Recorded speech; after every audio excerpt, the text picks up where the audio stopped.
Maša, ti si bila udeleženka programa Cool Kids, programa, ki otrokom in mladostnikom pomaga pri njihovem boju z anksioznostjo.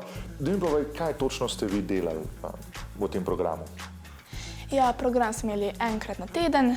Bilo nas je 6 udeleženih skozi ta poglavja v učbeniku, ki smo ga imeli tudi zraven. Kaj bi bil razlog, zakaj si ti šla, zakaj se pridružila temu programu? Imela sem probleme v šoli, saj me je bilo strah tega, da bi se osmešila pred ostalimi, da bi nekoga razočarala. Kdo je bila ta prva oseba, ki si ji povedala za to zadevo? S kom si se pogovorila? Kakšna prijateljica, prijatelj, starši? Da sem zaupala, ne ravno mama je že pri meni videla, da se nekaj dogaja, zato sva poiskali pomoč. Kako konkretno je pa ta napad izgledal? Kaj se je zgodilo?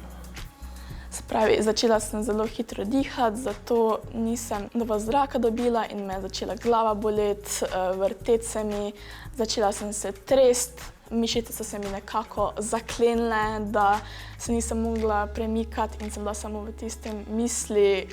In kaj se je zgodilo po temu? Se pravi, si se lahko kako umirila s tem, a si nezavest padla? Lahko sem se nekako umirila po nekem dolgem času. Šla sem dole k socialni delavki, da sem bila v mirnem prostoru, da sem k sebi spet prišla in je bilo boljše.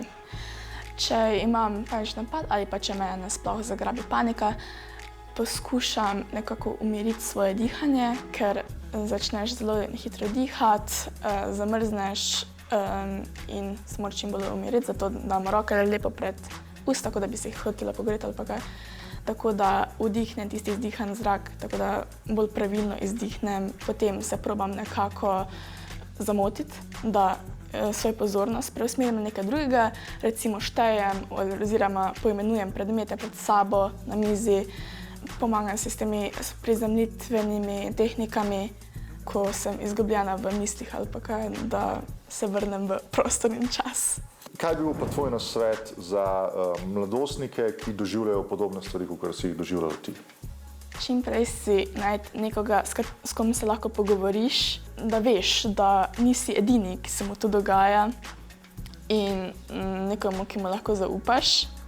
Če ne drugega, če se ne moreš pogovoriti z nekom doma ali pa s prijatelji, se lahko pogovoriš tudi s kakšnim strokovnjakom in skupaj delate na tem. Najbolj pomembno pa je, da ne obupaš, da res gradiš na tem in da se vržeš nekako iz svoje cone udobja, ker bo šlo na boljše.